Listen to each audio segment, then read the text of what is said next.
Hi, boys. Well, welcome to this Daddy Cast of Exploring Insects, Week 13, which is about butterflies.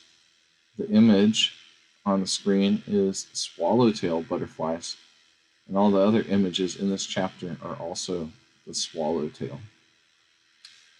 Oh, how beautiful! Oh my goodness, how beautiful they are! There are some whose wings are barred with red on the garnet background, some bright blue with black circles, others are sulphur yellow with orange spots. Again, others are white fringed with gold color. They have on the forehead two fine horns, two antennae, sometimes fringed like an aigrette, sometimes cut off like a tuft of feathers. Under the head they have a proboscis, a sucker, as fine as a hair and twisted into a spiral. When they approach a flower, they untwist the proboscis and plunge it to the bottom of the corolla to drink a drop of honeyed liquor. Oh, how beautiful they are! Oh my goodness, how beautiful they are! But if one manages to touch them, their wings tarnish and leave between the fingers a fine dust like that of precious metals. Now their uncle told the children the names of the butterflies that flew on the flowers in the garden. "This one," said he, "whose wings are white with a black border and three black spots, is called the cabbage butterfly.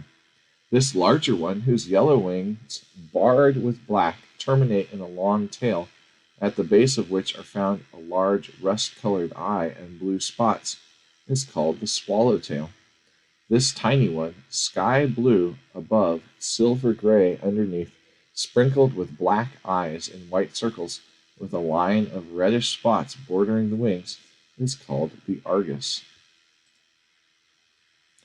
And Uncle Paul continues thus, naming the butterflies that a bright sun had drawn to the flowers.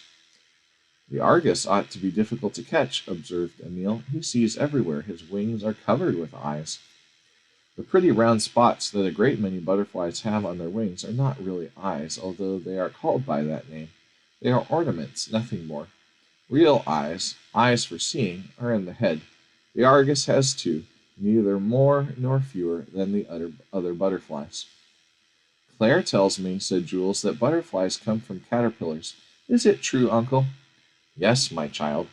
Every butterfly, before becoming the graceful creature which flies from flower to flower with magnificent wings, is an ugly caterpillar that creeps with effort.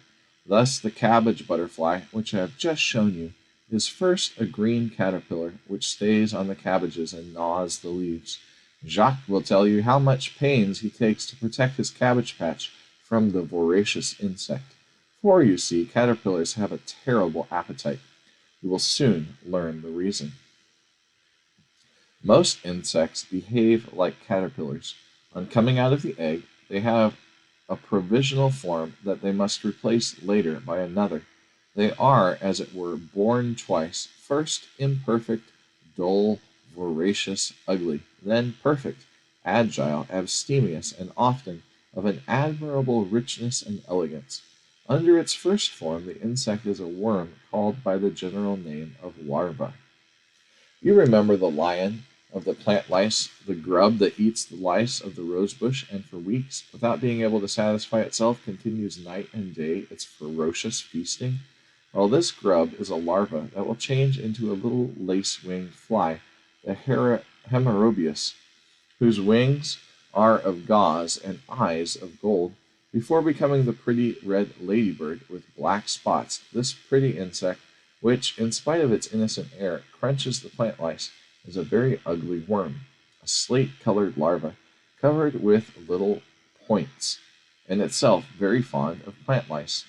The June bug, the silly June bug, which, if its leg is held by a thread, awkwardly puffs out its wings, makes all preparations, and starts out to the tune of "Fly, fly, fly," is at first a white worm, a plump larva, fat as bacon, which lives underground, attacks the roots of plants, and destroys our crops.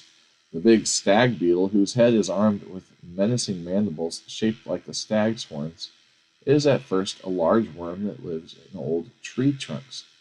It is the same with the capricorn, so peculiar for its long antennae, and the worm found in our ripe cherries, which is so repugnant to us, what does it become? It becomes a beautiful fly, its wings adorned with 4 bands of black velvet, and so on with others.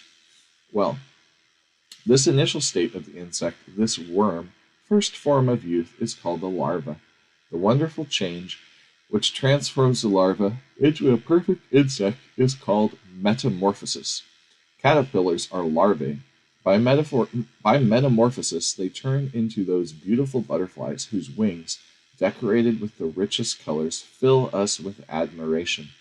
The Argus, now so beautiful with its celestial blue wings, was first a poor hairy caterpillar.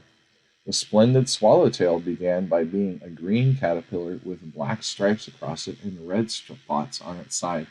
Out of these despicable vermin, metamorphosis has made those delightful creatures which only the flowers can rival in elegance.